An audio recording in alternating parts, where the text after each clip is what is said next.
আপোনালোকক একদম ক্লিয়াৰলি কৈ দিছোঁ, আমি অসমৰ সকলো ৰাইজে এটা বস্তু বেয়া পাইছিলোঁ, যেতিয়া আপোনালোকে কাৰ্বি গো বেক ধ্বনি দিছিলে, যেতিয়া আপোনালোকে গেৰুৱা পতাকা এখন উৰাই আছিলে আৰু জয় শ্ৰীৰাম দিছিলে। আমি অসমীয়া মানুহে জয় শ্ৰীৰাম নামানো দেই, আমাৰ নিজৰ ভগৱান আছে। ইয়াত জয় শ্ৰীৰাম ধ্বনি দিয়া মানুহক আমি কেতিয়াও ছাপোৰ্ট দিব নোৱাৰোঁ। যদি বিহাৰী লোক, বাঙালী লোক সঁচাকৈ অসমত থাকিব লাগে, তেতিয়াহ'লে বিজেপি RSSৰ লাইনত থাকিলে আমি নাই, অসমৰ মানুহৰ লগত লগ লাগি থাকিব লাগিব। এইটো কথা ক্লিয়াৰ। তুলিৰাম ৰংহাঙৰ ঘৰত যি বন্দুক পোৱা গৈছে বুলি ইতিমধ্যে মেডিয়াত আহিছে, এই ঘটনাৰ ওপৰত তদন্ত হ'ব লাগিব। নাম্বাৰ 1, এই ঘটনাৰ ওপৰত যদি তদন্ত নহয় তেতিয়াহ'লে আমি বুজি পাম যে তুলিৰাম ৰংহাঙৰ ঘৰত অবৈধ অস্ত্ৰ আৰু তুলিৰাম ৰংহাঙৰ ঘৰত অবৈধ ধন আছিলে আৰু সেইকাৰণে সেইটো লুকুৱাবৰ কাৰণে এই কাম কৰিছিলে। গতিকে তুলিৰাম ৰংহাঙৰ ঘৰলৈ ইমিডিয়েটলি CBI এনকুৱাৰী দিবৰ কাৰণে আমি দাবী উত্থাপন কৰিলোঁ। আমি বিৰোধী দলৰ সকলো দল একেলগে আহিছোঁ চৰকাৰৰ দৃষ্টি আকৰ্ষণ কৰিবলৈ, মানুহক একেলগে থাকিবৰ কাৰণে আহ্বান জনাবৰ কাৰণে, মানুহৰ মাজত যাতে সংঘাত নালাগে, মানুহে যাতে মিলা প্ৰীতিৰে থাকিব পাৰে,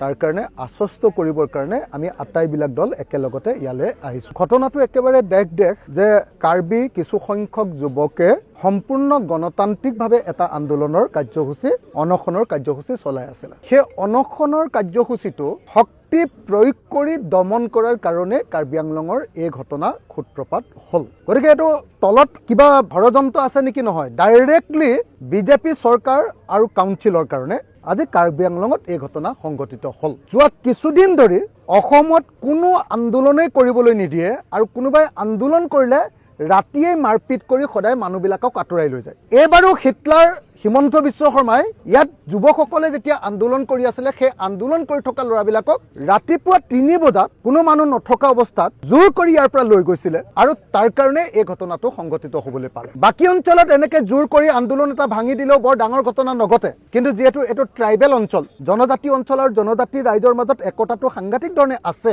আৰু এইটো তেওঁলোকৰ মাটি বোলা বস্তুটো তেওঁলোকৰ এটা জাতীয় ইছ্যু। গতিকে লগে লগে মানুহে ৰাজপথলৈ ওলাই আহিছিলে আৰু যেতিয়া ৰাজপথলৈ ওলাই আহিছিলে, তেওঁলোক ৰাস্তা বন্ধ কৰি আছিলে, তেতিয়া ওচৰতে থকা তুলিৰাম ৰংহাঙে তেওঁলোকক ফাঁকি দি অন্য ৰাস্তাই গুচি যোৱাৰ কাৰণে মানুহে গৈ তুলিৰাম ৰংহাঙৰ ঘৰত আক্ৰমণ কৰিছিলে। কথাটোতো সেইটোৱে। গতিকে এই গোটেই ঘটনাটোত দুটা কথা লুকাই আছে। 1 নম্বৰ, অসম পুলিচ অৰ্থাৎ হিমন্ত বিশ্ব শৰ্মাৰ পুলিচে আন্দোলনকাৰীৰ ওপৰত কৰা অত্যাচাৰ। নাম্বাৰ 2, চাপৰিলে মেঘ কেতিয়াও আঁতৰি নাযায়। তুলিৰাম ৰংহাঙে এটা আন্দোলন হৈছে, তেওঁ ফেচ নকৰি, তেওঁ মানুহৰ সন্মুখলৈ নাহি আঁতৰি পলাই দিবলৈ চেষ্টা কৰা আৰু ওচৰতে পিকনিক প্লেচত পিকনিক খাবলৈ অহা কথাটোৱে মানুহক উত্তেজিত কৰিলে আৰু সেইকাৰণে এই দুৰ্ভাগ্যজনক ঘটনাটো ঘটিবলৈ পালে। এতিয়া প্ৰথম কথাটো হ'ল, আমি ইয়াত যিমানবিলাক ৰাজনৈতিক দল আহিছোঁ, সকলো ৰাজনৈতিক দলে কেতিয়াও সংঘৰ্ষ নিবিচাৰোঁ, কেতিয়াও হত্যা নিবিচাৰোঁ, কেতিয়াও জুই জ্বলোৱাটো নিবিচাৰোঁ আৰু সেইকাৰণে আমি সকলো ৰাজনৈতিক দল, ইয়াত উপস্থিত থকা প্ৰত্যেকটো ৰাজনৈতিক দলে ঘটনা ঘটাৰ লগে লগে আমি সকলোকে হাতজোৰ কৰি অনুৰোধ কৰিছিলোঁ যে এই ঘটনা ঘটিব নালাগে,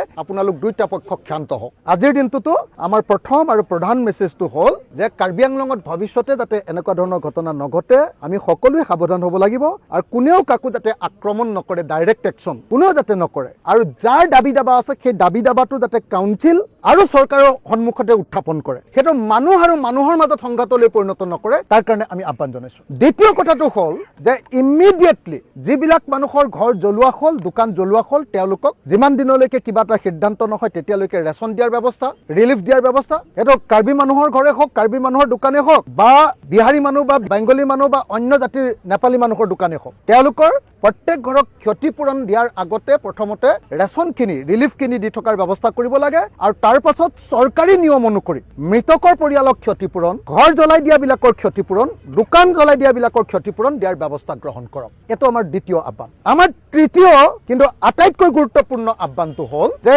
এই যে সদায় এই অঞ্চলটোত এই ঘটনাটোক লৈ যে এটা উত্তেজনাৰ সৃষ্টি হৈ থাকে। মোক এতিয়া কৈ আছে যে এতিয়ালৈকে 5বাৰ মান এই ঘটনা 2000 চনৰ পৰা ঘটিলেই, কেতিয়াবা মানুহৰ মাজত কাজিয়া হয়, কেতিয়াবা দোকান জ্বলে, এনেকুৱা ধৰণৰ ঘটনা সংঘটিত হৈ থাকে। গতিকে মই ভাবোঁ যে এই গোটেই ঘটনাটোৰ ওপৰত কাউন্সিল আৰু চৰকাৰে একদম থৰো ইয়াত এটা ছাৰ্ভে কৰি, লেণ্ড ছাৰ্ভে কৰি গোটেই মাটিখিনিৰ এটা স্থিৰ সিদ্ধান্ত গ্ৰহণ কৰিবৰ কাৰণে মই দাবী উত্থাপন কৰিলোঁ। ইয়াত আজি এটা ব্যৱসায়ীবিলাকে এটা প্ৰস্তাৱ দিছিলে, কৈছিলে যে আমি দোকান নবনাওঁ, কাউন্সিলে ইয়াত দোকান বনাই দিয়ক আৰু কাউন্সিলৰ দোকানত আমি ভাড়া থাকিম। যথেষ্ট সংখ্যক ব্যৱসায়ীক আমাৰ সন্মুখত কৈ থকা শুনিবলৈ পাইছিলোঁ। নিশ্চিতভাৱে মই ভাবোঁ যে এইটো এটা সমাধানৰ এটা ৰাস্তা হ'ব পাৰে যে কাউন্সিলে ইয়াতে পুৰা বজাৰ ঘৰ বনাই দিলে, আমি ভাড়াত ললো, তেতিয়া মাটি কোনোবাই দখল কৰিছে এইটোক লৈ আৰু কোনো সংঘাত নাথাকে। গতিকে এইটো এটা গোটেই সমস্যাটো সমাধানৰ এটা পথ হ'ব পাৰে। কিন্তু এই আটাইবিলাকৰ মাজত মই এটা কথা স্পষ্ট কৰি যাওঁ যে কাৰ্বি আংলঙত কাৰ্বি চাইনিজ গো বেক এই শব্দ যিসকলে কৈছে তেওঁলোকে শাস্তি পাব লাগিব।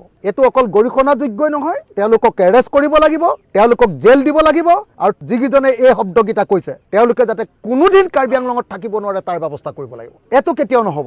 একদম ক্লিয়াৰলি মই সকলোকে কৈছোঁ, মই বিহাৰীসকলৰ দাবীকো মানি লৈছোঁ, আপোনালোকে দেখিছে, বাঙালীসকলৰ দাবীকো মানি লৈছোঁ, ক্ষতিপূৰণ দিয়াৰ কথা কৈছোঁ, ৰিলিফ দিয়াৰ কথা কৈছোঁ। কিন্তু যদি কোনোবাই ইয়াত কাৰ্বি ভূমিপুত্ৰ আমাৰ অসমৰ আটাইতকৈ পুৰণি জনজাতি কলম্বাছক যদি কোনোবাই কয় যে তোমালোক গো বেক, তেতিয়াহ'লে তাক কেতিয়াও সহ্য কৰা নহ'ব। এইটো মই কাৰ্বি ভূমিৰ পৰা য'ত সংঘৰ্ষ হৈছে তাৰ পৰা মই সকলোকে সোঁৱৰাই দিছোঁ যে ভৱিষ্যতে যদি কাৰোবাৰ মুখত এই কথা ওলায়, কথা ভাল নহ'ব। এইটো কেতিয়াও কৰা উচিত নহয়। আৰু মই কাৰ্বি আন্দোলনকাৰী ৰাইজক আহ্বান জনাইছোঁ যে আপোনালোকে বা আপোনালোকৰ কোনোবাই ডাইৰেক্টলি মানুহৰ ঘৰ আক্ৰমণ কৰা বা ঘৰ জ্বলোৱা এই কথাটো কেতিয়াও ভৱিষ্যতে নকৰিব। আপোনালোকে এই দাবীটো কাউন্সিলৰ ওচৰত উত্থাপন কৰক, আপোনালোকে এই দাবীটো অসম চৰকাৰৰ ওচৰত উত্থাপন কৰক। আৰু পৃথিৱীৰ কোনো আন্দোলন কেতিয়াও মানুহৰ বিৰুদ্ধে নহয়। আন্দোলন হয় চৰকাৰৰ বিৰুদ্ধে, আন্দোলন হয় ৰাষ্ট্ৰৰ বিৰুদ্ধে, আৰু ৰাষ্ট্ৰই যদি আন্দোলনক কেনেবাকৈ জনতাৰ বিৰুদ্ধে লৈ যাব পাৰে তেতিয়াহ'লে সেই আন্দোলন কেতিয়াও সফল কাম নহয়। গতিকে মই কাৰ্বি ৰাইজক আহ্বান জনাইছোঁ, যিসকলে আন্দোলন কৰিছে আন্দোলনকাৰীসকলৰ প্ৰতি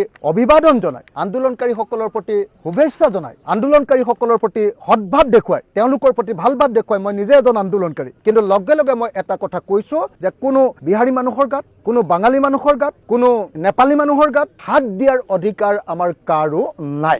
এইকেইটা কথা ক্লিয়াৰ কৰি লৈছোঁ। আৰু আপোনালোকে যিসকলে ইয়াত বসবাস কৰে কাৰ্বি আংলঙত, এতিয়া আপোনালোকে কৈ আছে আমাক যে প্ৰায় 63 মানৰ পৰা ইয়াত আপোনালোকে বসবাস কৰে বুলি কৈছে। ঠিক আছে, বহুত পুৰণি মানুহ 63 হ'লে মানে 63ৰ পৰা যদি আপোনালোকে বসবাস কৰে, 69ৰ পৰা এইটো কাউন্সিল পাইছোঁ, গতিকে 69ৰ আগৰ পৰা যদি আপোনালোকে সঁচাকৈ বসবাস কৰিছে 63ৰ পৰা, নিশ্চয় আপোনালোকে কিবা ধৰণে নিশ্চয় ছেটেলমেণ্ট পোৱাৰ কাৰণে যোগ্য।